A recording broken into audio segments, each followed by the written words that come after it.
আসসালামু আলাইকুম। আজকে আমি আপনাদের সাপোর্ট আর রেজিস্ট্যান্স লেভেল বুঝাইতে আসলাম। দেখেন, অনেকে বলেন কি যে ভাই সাপোর্ট আর রেজিস্ট্যান্স লেভেল তো পারফেক্টলি ড্র করতে পারি না, তাদের জন্য ভিডিওটা একটু কষ্ট করে দেখে যাবেন। আমি এখানে এই পেন নিয়ে এটা নিয়ে বুঝাইতে পারতাম এইখানে, বাট আমি খাতা কলম দিয়ে বুঝাইতে বেশি ভালো লাগে আমার। তো আমি প্রথমত বলে দিই, দেখেন ভাই, মার্কেটটা চলে কিন্তু সাপোর্ট আর রেজিস্ট্যান্স লেভেলের মাধ্যমে। তো আমি কিছু জিনিস আপনাদের ড্র করে দিই। দেখেন, সাপোর্ট রেজিস্ট্যান্স লেভেল, যেটা নিচে থাকে এটাকে সবাই জানেন সাপোর্ট বলে, অ্যান্ড যেটা উপরে থাকে ওটাকে রেজিস্ট্যান্স লেভেল বলে। তো মনে করেন যে এই যে ক্যান্ডেলগুলো যখনই আপের দিকে যাবে, আপের দিকে যাওয়ার পর যখনই মার্কেটে এখান থেকে নিচের দিকে আসবে, তার মানে এটা রেজিস্ট্যান্স থেকে আসলো, এভাবে আসবে। এরপরে যদি আবার এটাকে ব্রেকআউট করে, ব্রেকআউট করার পর এরপরে যদি ব্রেকআউট করার পর আবার যদি নিচে আসে, তাহলে কিন্তু এটা সাপোর্ট হয়ে গেল। এক কথায়, ক্যান্ডেলের নিচে যেটা থাকবে ওটা সাপোর্ট, আর ক্যান্ডেলের উপরে যেটা থাকবে, এই যে এইখান থেকে যদি আমি ধরি তাহলে এটা কিন্তু রেজিস্ট্যান্স ছিল, বাট আমরা যদি এইখান থেকে ধরি তাহলে এটা সাপোর্ট। আবার এইখানে থেকে যদি ধরি তাহলে এটা কিন্তু সাপোর্ট, কিন্তু এটা যদি আবার ব্রেকআউট করে নিচে এসে আবার যদি উপরে যায় তাহলে কিন্তু এটা রেজিস্ট্যান্স লেভেল। আশা করি বুঝতে পারছেন।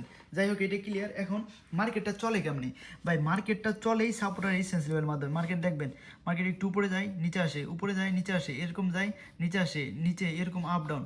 এই যে রিজেকশনগুলো খায় না, এই যে রিজেকশনগুলো খায়, এটা হলো এই যে রিজেকশন খায়, দেখবেন কি এই জায়গায় আশেপাশে লেভেল আছে, আশেপাশে রেজিস্ট্যান্স লেভেল আছে বিধায় মার্কেট নিচে আসে। এখানে দেখবেন একটা সাপোর্ট লেভেল আছে বিধায় মার্কেট উপরে যায়। মানে major minor support resistance level আছে। তো আমি বলতেছি যে মেজর লেভেল কীভাবে আপনি ড্র করবেন। তো দেখেন, প্রথমে তো মেজর লেভেল ড্র করার জন্য আপনাকে যে কাজটা করতে হবে, এখানে আপনি রিঅ্যাক্ট্যাঙ্গেলও নিতে পারেন। আমি রিঅ্যাক্ট্যাঙ্গেল দিয়ে বুঝাই দিই শর্টকাটে, ভিডিও বেশি লং করবো না, দেখি আমি এরপরে ভিডিও লং করে নিয়ে আসবো। ম্যাক্সিমাম পয়েন্ট অফ টাচ দেখতে হবে। তো আমরা যদি এখানে একটু ম্যাক্সিমাম পয়েন্ট অফ টাচ দেখি, এখানে যদি দেখি একবার টাচ করে উপরে গেছে, টাচ করে উপরে, টাচ করে উপরে, তার মানে এটা একটা স্ট্রং লেভেল। তো আমরা এখানে ড্র করে দিলাম এটা। সো এইখানে আমরা ড্র করে দিলাম, এটা আমাদের সাপোর্ট লেভেল। অ্যান্ড রেজিস্ট্যান্স লেভেলের যদি কথা বলি, তাহলে এই যে এইখানে দেখেন, এখান থেকে টাচ করে উপরে গেছে, টাচ করে উপরে, টাচ করে নিচে, টাচ করে উপরে, টাচ করে এখানে উপরে, আর এটা তো ব্রেকআউট করছে, তো এটাও একটা রেজিস্ট্যান্স লেভেল। তো এরকমভাবে মানে পয়েন্ট টু পয়েন্ট মিলাইতে পারলে আমি কিছু আরেকটা লেভেল ড্র করে দিই।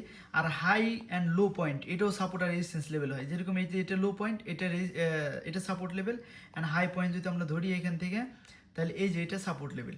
এই যে দেখেন, দেখেন এখান থেকে টাচ করে নিচে আসছে, টাচ করে নিচে। অ্যান্ড এইখানে যদি আমরা ধরি, এই যে এখানে দেখেন এই জায়গাটা, এই জায়গাতে টাচ করে নিচে আসছে, বাট এই যে এতটুকু ফেক আউট।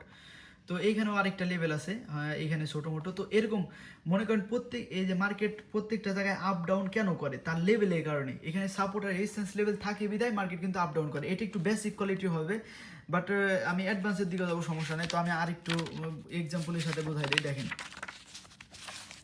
মার্কেট আবার কয় ধরনের চলে ওইটাও বুঝতে হবে। তো আমি একটা ভিডিওতে তাতে কিছু কমপ্লিট করতে পারবো না। তো আমি একটা কথা বলি, মার্কেট এরকম আপে যায়, তো অনেকে মনে করেন যে আপে যাইতেই থাকবে। না ভাই, যখন একটা রেজিস্ট্যান্স লেভেল থাকে ওইখানে থেকে কিন্তু মার্কেটটা ডাউনে আসে।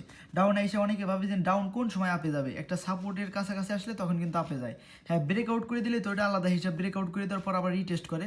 তো এইভাবে আসলে করতে হবে। তো আমি কিছু ট্রেড নিয়ে দেখাই আপনাদের। তো এইখানে একটা ট্রেড পেয়ে গেছিলাম সাপোর্ট লেভেলে, বাট আমি এই ট্রেডটা নিতে পারিনি। দেখেন, এখানে এটা হলো সাপোর্ট লেভেল হিসেবে ট্রেড নেওয়া যেত।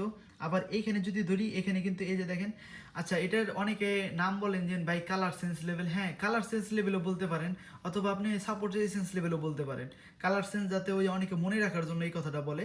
এই যে এইখান থেকে মার্কেটটা মানে এইখান থেকে কিন্তু মার্কেটটা সাপোর্ট নিয়ে উপরে গেছিলো, তার মানে এই যে এখন ব্রেকআউট মানে এখানে টাচ করলো, তার মানে এটি কিন্তু এখন আপনার রেজিস্ট্যান্স লেভেল হিসেবে কাজ করবে। বাট দেখেন, মার্কেটে ক্লোজিং দিছে এটার উপরে, তার মানে ক্লোজিং যদি উপরে দেয়, তার মানে এইখান থেকেও ব্রেকআউট করলো, তার মানে এখান থেকে উপরে যাবে। তো আমি এই লেভেলে একটা ট্রেড নিয়ে নেবো। হ্যাঁ, সুন্দর একটা ট্রেড পড়ে গেছে আমাদের লেভেল থেকে, বাট এই দেখেন একটু উপরে পড়লো। কারণ কেন নিলাম, প্রথমত এটা সাপোর্ট ছিল, দ্বিতীয় এখানে একটা লেভেল ছিল, এই লেভেলটারে কিন্তু এটা ব্রেকআউট করলো। তো এখান থেকে কিন্তু টাচ করে মার্কেটে উপরে যাওয়ার কথা, বাট মার্কেটে গ্যাপ আপ গ্যাপ ডাউন দিলে মার্কেটে কাজ করে না, এরর দেয়। ঠিক আছে, মার্কেটটা আবার ডাউন ট্রেন, তো এই কারণে হয়তো বা এখানে কাজ না করতে পারে। আমার এখানে ট্রেডটা নেওয়া উচিত হয় নাই। আমি কেন বলি উচিত হয় নাই, ট্রেডটা উইন হয়ে গেলে বাদ আমার উচিত হয় নাই, কারণ মার্কেটটা ডাউন ট্রেন ছিল। তো আপনাদের ট্রেন দেখে নেবেন, ট্রেনের এগনেস্টে ট্রেড নেবেন না, ওই সময় মনে করেন লস হওয়ার চান্স বেশি থাকে। কারণ ডাউন ট্রেন হিসেবে এখানে মনে করেন এম প্যাটার্নও বানাইতে পারে, এটা উইন হইতেছে। বাট লজিক তো আমাদের ঠিক আছে, বাট আমি একটা জিনিস ভুল করছি, ট্রেন্ড সব কিছু না মিললে আমি কোনো সময় ট্রেড করি না। তো ওই সময় আমি নিজেরা ভুল ধরি যে এইখানে আমার ট্রেডটা উইন হইলো, আমাদের লজিক হিসেবে কিন্তু উইন হইলো, এখান থেকে ব্রেকআউট করছে, সাপোর্ট নিয়ে উপরে যাওয়ার কথা গেছে, ঠিক আছে। বাট কিন্তু আমাদের এই জায়গায় মনে করেন যে কাজটা মানে ভুল হইলো আমাদের, কারণ আমরা ট্রেন্ডে এগনেস্টে ট্রেড করলাম। তো এরকম আপনি মনে করেন নিজের ভুল ধরবেন। অনেকে তো ভাই ট্রেডিংয়ে আসছেন ভাই নিজের ভুল ধরেন না। নিজের না ভুল ধরলে কেমনে সফলতা হবেন ভাই? নিজের ভুল ধরতে হবে, ঠিক আছে? আমি দেখেন এইখানে কিন্তু আমার ট্রেডটা উইন হয়েছে, তারপর আমি নিজের ভুল ধরতেছি কেন আমি ট্রেন্ডের এগনেস্টে ট্রেড করলাম, কারণ এখানে আবার এম প্যাটার্ন হইতেছে, ঠিক আছে? এম প্যাটার্ন অনুযায়ী মার্কেট ডাউনেও আসার একটা পসিবিলিটি আছে, ঠিক আছে? তো যাই হোক, একটা কথা বলবো, আমি ভিডিও বেশি লং করতেছি না। সাপোর্ট আর রেজিস্ট্যান্স লেভেল আশা করি সবাই বুঝতে পারছেন। মার্কেট দেখেন আমি যে লেভেলগুলো ড্র করছি ওইখান থেকেই কিন্তু টাচ করে মার্কেট উপরে যেতেছে। টাচ করে দেখেন এখানে মার্কেটটা কী করলো, ব্রেকআউট করে টাচ করে এই জায়গায় আসলো, আবার এখান থেকে টাচ করে মার্কেটটা উপরের দিকে গেল। আর এই যে যে ছোটো ছোটো লেভেল এগুলো হলো রিজেকশন পয়েন্ট। এখানে দেখেন এখান থেকে টাচ করে বাইরে প্রেশার দিয়ে উপরে গেল। তো মার্কেটটা এইভাবে কাজ করে। আবার দেখেন মার্কেট এই জায়গায় যায় জিমাইতেছে, কেন জিমাইতেছে? কারণ এইখানে একটা লেভেল আছে, এই যে দেখেন। আমি অ্যাকাউন্টটাকে রিফ্রেশ করে দিই একটু।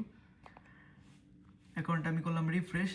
এই যে দেখেন এই জায়গায় কিন্তু জিমাইতি ছিল, তো এরপরে এখানে আবার ব্রেকআউট করলো, এখন আবার নেক্সট লেভেলে গেল। তো মার্কেটটা এরকম সাপোর্ট আর রেজিস্ট্যান্স লেভেল যদি ভালোভাবে বুঝতে পারেন তাহলে ভাই আপনি এখানে প্রফিট করতেই পারবেন। এখানে বেশিরভাগ মানুষ আনসাকসেসফুল কেন? তারা নিজেরা শিখে না, তারা এই যে সিগন্যাল, এই ভাই গ্রুপ ওই ভাই গ্রুপ, এইটা ওইটা দেখে আর লস করে। ভাই ট্রেডিং শিখলে ট্রেডিং অনেকটা সহজ। ট্রেডিং একবার শিখে দেখেন কি পরিমাণ প্রফিট এখানে। ট্রেডিং না শিখলে না বুঝলে কেমনে প্রফিট করতে পারবেন ভাই? আর সাপোর্ট আর রেজিস্ট্যান্স লেভেলের মাধ্যমে একজন সফল ট্রেডার হওয়া যায়, অন্য কোনো মাধ্যম নাই ভাই, ঠিক আছে? তো আমি ভিডিও বেশি লং করবো না, অনেক লং হয়ে গেছে, অনেকে দেখবেন না। তো একটাই কথা বলবো, ট্রেডিংটা শিখে করেন ভাই। শিখে করলে আপনিও একজন সফল ট্রেডার হইতে পারবেন।